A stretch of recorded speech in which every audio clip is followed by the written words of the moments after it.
Okay, everybody, lesson 3, and we're all about the decoration, turning our blank lanterns into something beautiful.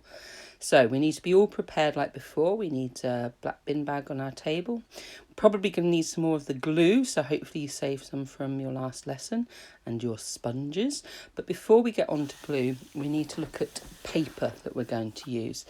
So you might want to cover it with paper. You might want to just paint it, but let me show you this paper because I used this in some of my designs. It's special carnival paper, the same as before. Now, with all paper, when you're preparing it, you might want to cut it with scissors or you might want to rip it.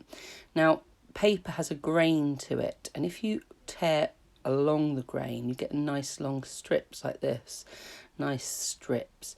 But if you were to tear against the grain, oh, it goes all over the place and it's just like lumps. Okay, so if you want to do some tearing, you need to know that. You need to know that there's one direction it works well and the other direction it's terrible. So I'm preparing all of my tissue paper for my first lantern. So I want strips, and I also want some stars. You can layer on some paper on top of each other and cut out several of the same shape at the same time. You could draw it on first. I'm just cutting it freehand. I want 4 stars. So I've got my paper folded up and I'm cutting out the shape. So I've got 1, 2, fiddly bit, fiddly bit, fiddly bit, 3, 4 stars. Okay, so when I've got all my stars and my strips together, I don't want to touch the glue until it's all done, until it's all ready. There we go, I've got my strips, I've got my stars in a nice neat pile. I'm ready to start decorating my lantern. I want to create like a shooting star effect with the pink being tail of the star. So I'm going to wipe it with my diluted glue, and then I just start laying on my tissue paper. And I want it to look quite organic, not straight. You might want yours to look straight if you're doing straight designs. And you dab over the top with your glue again, your gluey sponge. And that's it, your first bit on. It looks quite effective, these trails. So I'm going to get my second piece on now. Same as before, glue on the lantern and then dab of glue over the top of the tissue once I've applied it. This is my first tail. I think 3 bits looks quite good together, all with the pink. Dab, dab, dab over the top, and now I'm ready to put on my first star.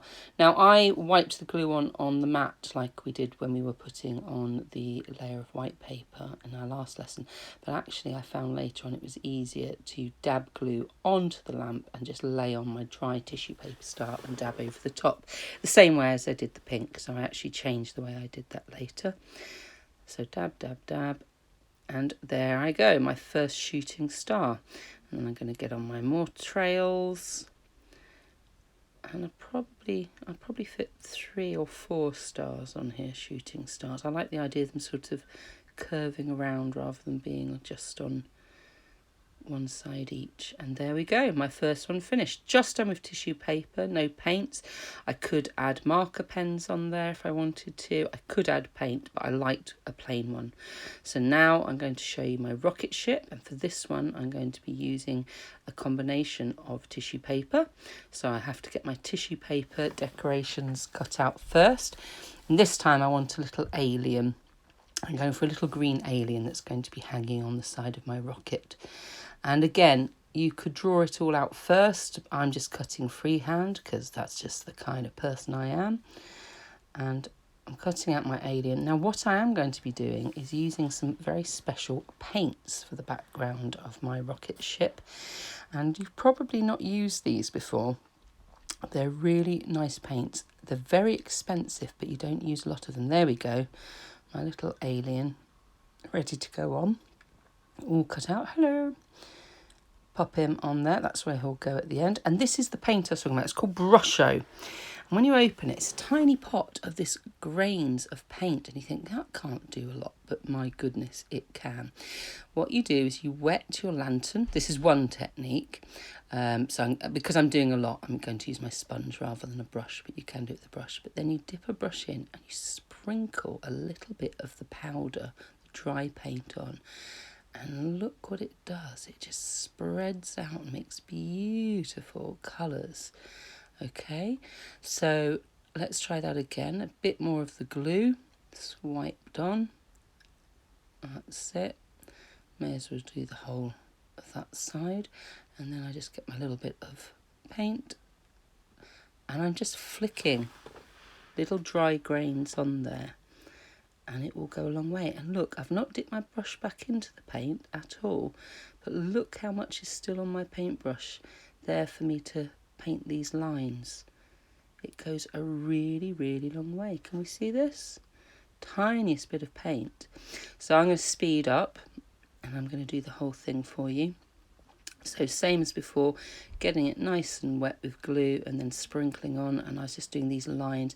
I'm trying to make it look like it's sort of like flying through the atmosphere, so it's got the movement of sort of like gases and things around it. I kind of like that idea. And then I'm going to get my alien and stick him on the side, dab, dab, dab. And there he is. I drew on some more details, but that's him done. He's rather cute, isn't he? That little alien hanging on the side of a spaceship. And I hope that gives you some ideas. Now, it's quite a messy way to work, so you've got to be careful working like that. Now, my last lantern is my start, and I'm going to use some Brusho again. And instead of flicking on some dry Brusho onto the wet lantern, I'm just going to mix it as paint, and you will be amazed. That's a little bit of water in that cup. I'm putting my brush in, one dab of the Brusho powder, and look how beautiful and strong that paint is. Now I've only got a tiny silly brush. Hopefully you've got some bigger brushes, so it won't take you as long to fill in any of your bigger bits of lantern that you want to fill in. So I'm doing the whole of one side red.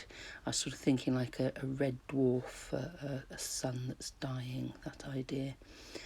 So let me just fill that in. And have you noticed I've not put my brush in any more of the dry powder? I'm just using that little bit that I diluted.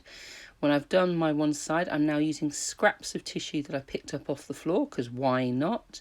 Just to get some interesting bits on there. And I pre-cut out some letters for you.